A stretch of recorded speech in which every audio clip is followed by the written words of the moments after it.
تھوڑی دیر کے بعد امام حسین علیہ السلام خیمے سے باہر نکل آئے۔ انہیں اندیشہ ہوا کہ کہیں کوفی رات کو شب خون نہ کر دیں۔ آپ نے اپنے ہمراہیوں کو حکم دیا کہ خندق کے دوسری طرف آگ روشن کر لو، تاکہ اگر دشمن رات کو خون مارنے کے ارادے سے نقل و حرکت کریں تو معلوم ہو جائے۔ لوگ آپ کے حکم کی تعمیل کے لیے فوراً دوڑ پڑے۔ امام علی مقام کے ساتھیوں نے لکڑیاں جمع کر کے آگ لگا دی۔ جب آگ کے شعلے بلند ہوئے تو بہت سے کوفی لشکر جو کہ باہر نکل کر دیکھنے لگے، کیونکہ وہ قافلے سے بہت قریب تھے، اس لیے آگ کی روشنی کے عکس میں ان کی صورتیں صاف نظر آ رہی تھیں۔ ایک کوفی مالک بن عمرو آگ کے قریب آیا اور اس نے بہت ہی برے انداز میں حضرت امام حسین علیہ السلام کو کہا، کیا جیتے جی آگ میں چلے جانے کا ارادہ کر لیا ہے؟ حضرت امام حسین علیہ السلام اس وقت آگ کے قریب کھڑے تھے۔ آپ نے اس کی یہ باتیں سنی، فرمایا، دشمن خدا تو نے جھوٹ بولا۔ اس وقت امام حسین علیہ السلام کے پاس بہت سے لوگ کھڑے تھے، ان میں سے ایک مسلم بن عجب بھی تھے۔ مالک بن عمرو کی بات سن کر انہیں غصہ آ گیا اور انہوں نے عرض کیا، یا امام، مجھے اجازت دے، میں اس گستاخ کو اس کی سزا دوں اور اس کا تیر مار کر اس کے ہونٹوں کو زخمی کر دوں۔ حضرت امام حسین علیہ السلام نے فرمایا، نہیں، ہم لڑائی میں اپنی طرف سے پہل نہیں کرنا چاہتے، اس کا معاملہ میں خدا پر چھوڑتا ہوں۔ اگر اس نے اہل بیت کی شان کے خلاف بات کہی ہے تو خدا اسے ضرور سزا دے گا۔ مالک بن عمرو گھوڑے پر سوار تھا، وہ گھوڑے کو ادھر ادھر دھراتا رہا۔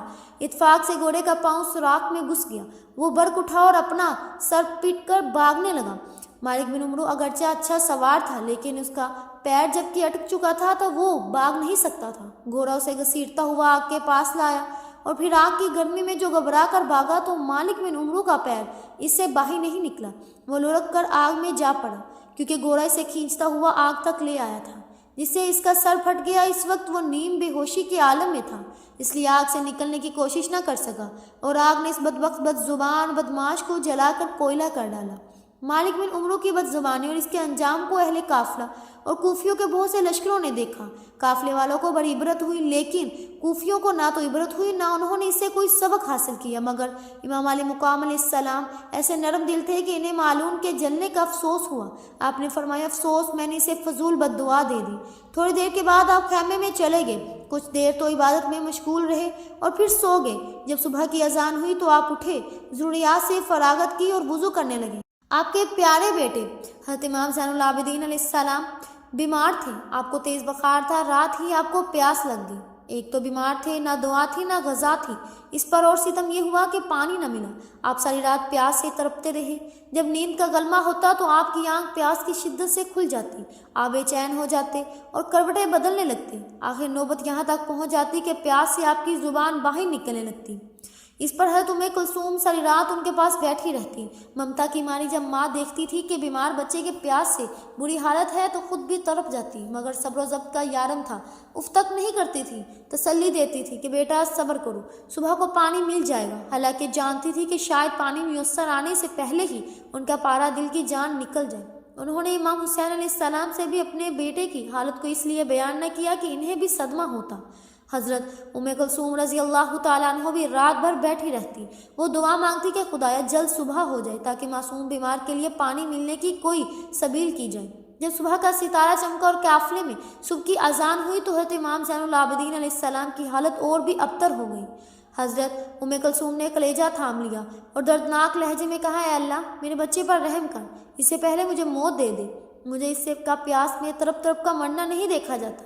حضرت امام زین العابدین علیہ السلام نے فرمایا، اللہ، اس شدت پیاس کی اذیت سے تو موت اچھی ہے، اور ایسے درد سے بے چین ہو کر رو پڑی کہ حضرت شہربانو حضرت امام زین العابدین بھی رو پڑے۔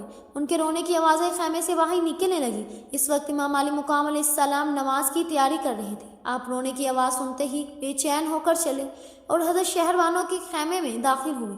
خیمے کے اندر ابھی تک اندھیرا تھا۔ آپ نے پوچھا، کیا بات ہے؟ حضرت کلثوم رضی اللہ تعالیٰ عنہ نے جواب دیا، امام زین العابدین رات بھر پیاس سے تڑپتے رہے، اس وقت ان کی حالت غیر ہو گئی ہے۔ امام علی مقام بیٹے کی جانب بڑھے، آپ نے ان کے ماتھے پر ہاتھ رکھا، شدت کا بخار تھا کہ ہاتھ گرم ہو گیا۔ آپ کو سخت عجیب لگا۔ آپ نے جو کر غور سے دیکھا تو بیٹے کی زبان باہر دیکھ کر ترملا گئی، مگر صبر و ضبط سے کام لیا۔ امام علی مقام نے تسلی دیتے ہوئے بچے سے کہا، بیٹا میں جانتا ہوں کہ تم بیمار ہو، پیاس نے تمہیں سخت تکلیف دے رکھی، لیکن اپنے ہاں پانی کا ایک قطرہ بھی نہیں ہے۔ اے میرے پیارے بیٹے نور نظر، صبر کرو۔ آج تمہارا باپ اس قدر مجبور ہو گیا ہے کہ تمہارے لیے پانی کا ایک قطرہ بھی مہیا نہیں کر سکتا۔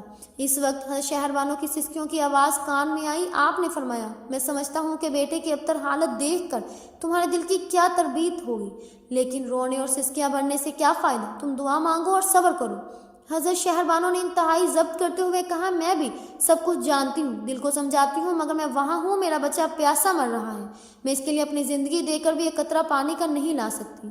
امام علی مقام نے فرمایا، جب خدا ہی یہی مرضی ہے تو میں اور تم کیا کر سکتے ہیں؟ جب اللہ تعالیٰ کی یہی مرضی ہے تو پھر رونے اور افسوس کرنے سے کیا فائدہ؟ تم رہو گی تو بچہ نڈھال ہوگا، اس لیے صبر و ضبط کرو اور بچے کو تسلی دو۔ امام علی مقام سب کو سمجھا کر تسلی دے کر خیمے سے باہر نکل آئے۔ آپ نے تیمیم کیا اور اپنی امامت میں اہل قافلہ کو نماز پڑھائی۔ جزاک اللہ۔